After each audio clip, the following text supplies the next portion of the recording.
강원도로 3박 4일 가을 여행을 가기 위해 2달 전에 숙박을 예약했어요. 10월 20일부터 23일까지 사람이 붐비지 않는 월목을 택했는데 강원도 고성부터 삼척까지 해변 쪽으로만 비가 온다네요. 숙소가 정해졌으니 가야죠. 비가 오면 데이트하기 최고예요. 360km 5시간 걸렸어요. 원주 휴게소에서 잠깐 쉬고 여기부터는 제가 운전을 했어요. 고성 여행. 통일 전망대에 도착하니 비는 내리고 금강산은 보이지 않아서 대실망했어요.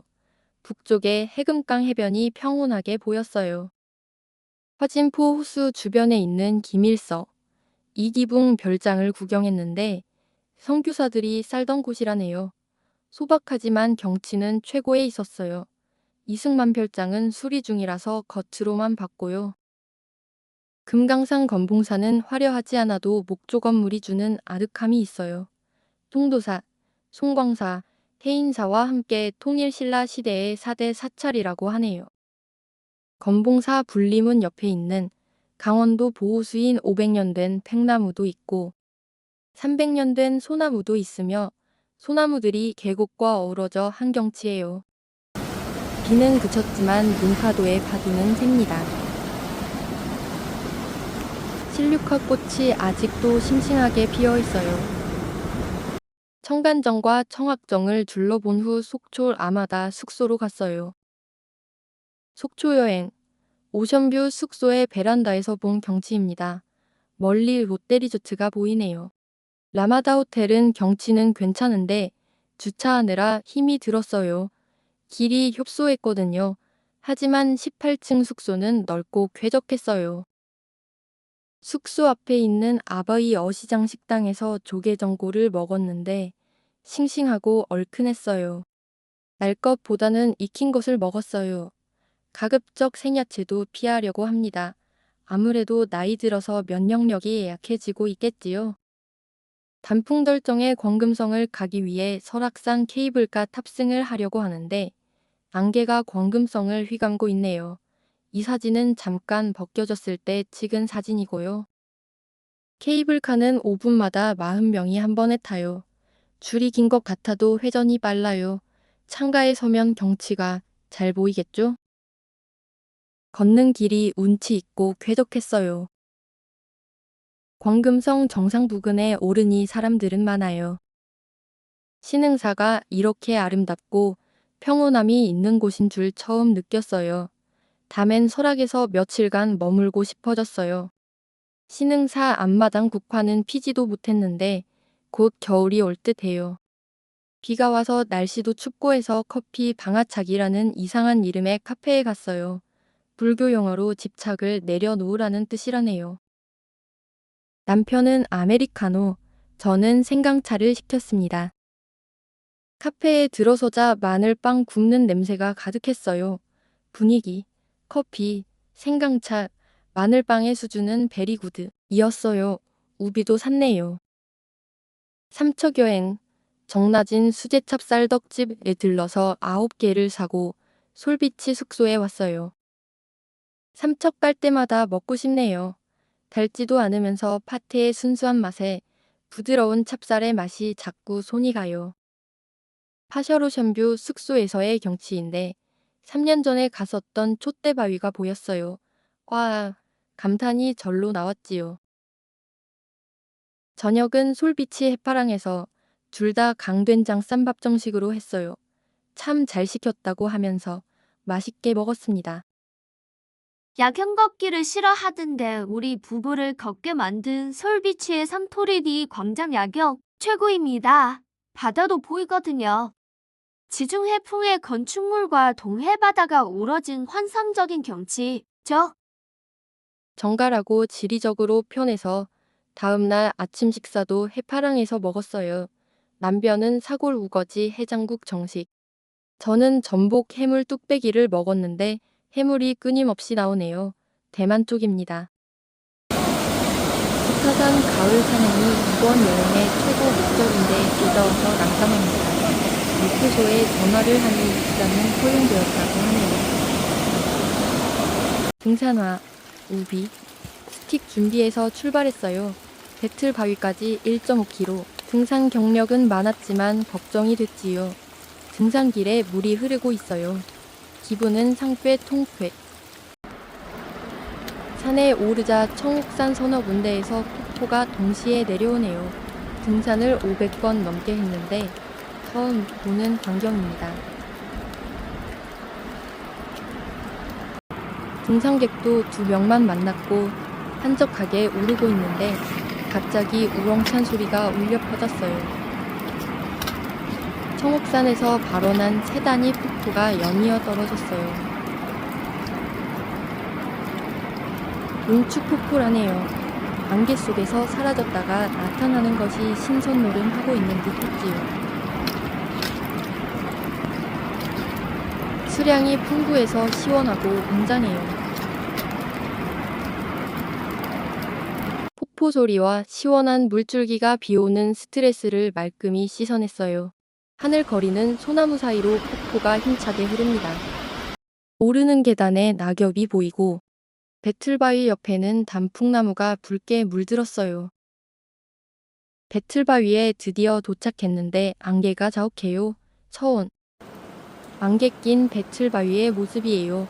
현실과 꿈의 경계를 보는 듯 했지요. 오늘 온 사람들은 숙소를 잡아놨기 때문에 할 수 없이 비가 와도 와야 했거나 부산에서 새벽 기차를 타고 온 분들만 있었어요. 우리도 아침에 일어나니 폭우주의보가 문자로 와서 걱정했거든요. 오늘은 시원한 상태에서 산행을 했기 때문에 물 한 병, 찹쌀떡 3개, 사탕만 간단하게 지니고 왔어요. 찹쌀떡은 굴맛이었지요. 하산을 하는데 비가 많이 와서 멀쩡했던 길이 끊어지고 있어요. 잽싸게 건넜는데 퐁당 빠졌어요. 넘어져서 다친 거보단 낫죠. 정조의 어명으로 단원이 무릉개를 그린 것입니다. 선비들이 무릉반석에 앉아 풍류를 즐겼다는데 물이 넘치고 있어요. 단원이 그린 경치가 고스란히 남아있어요.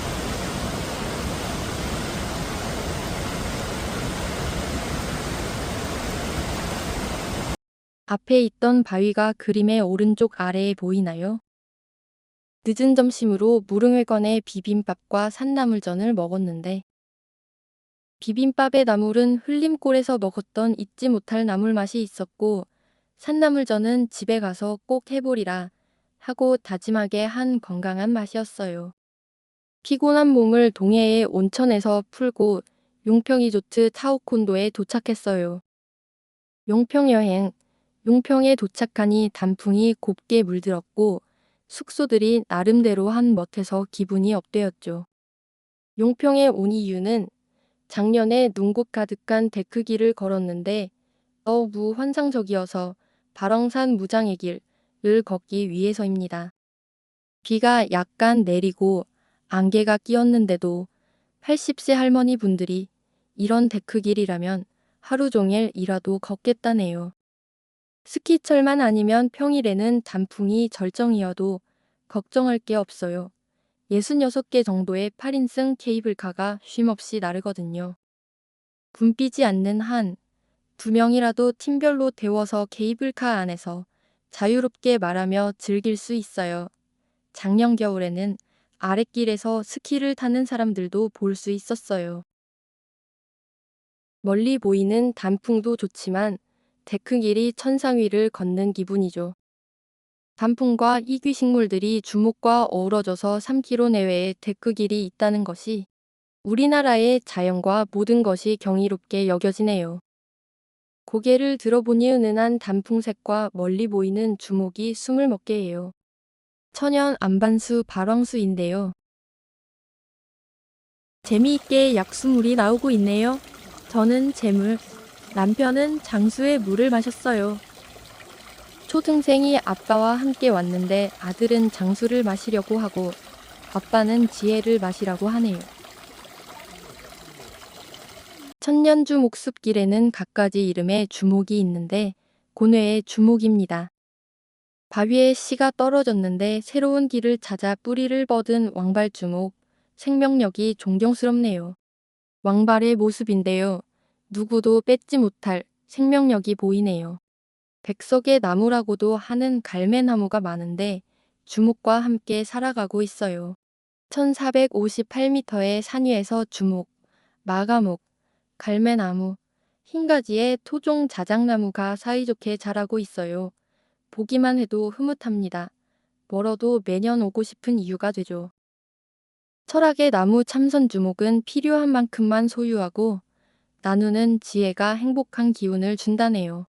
참선주목은 속이 비어 있어야 오래 산다는 주목의 장수 비결을 말해주네요. 저의 원픽은 이끼가든이에요. 보세요.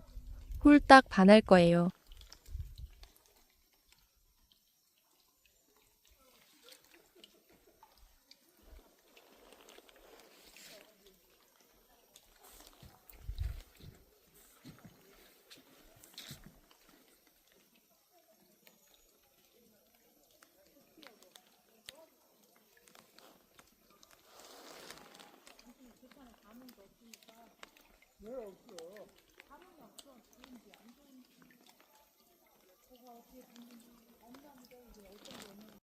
승리 주목이에요. 이유는 비자 형태. 삼둑은 주목이고요. 넘어질 듯한데 안 넘어지죠? 뿌리 깊은 주목이에요. 종갓집 주목이고요. 천년을 산다는 주목숲길에 어린 주목이 열심히 살아가고 있어요. 나 좀 봐줘 하길래 찍었어요. 파릇파릇한 게 살랑살랑 혼을 빼놓네요. 뿌리부터 열매까지 한약재로 쓰이는 마가목 열매입니다. 어머니 왕주목이 마가목을 돌보고 있어요. 어머니 왕주목과 마가목입니다. 왕주목이 마가목을 안아주고 있어요. 자세히 볼까요? 날씨가 흐려서 흐릿하지만 보여요. 발왕산 정상에서 더 머물기 위해 정상 2층 식당에서 간단히 식사를 했어요. 또 비빔밥에 전이네요. 야채, 단백질, 탄수화물 적게 먹고 맛도 잃지 않으려면 이 조합이 괜찮아요. 밥은 밥만 먹죠. 5월의 신부 같은 귀룩나무 보러 5월에 다시 오기로 하고 귀가길에 오릅니다.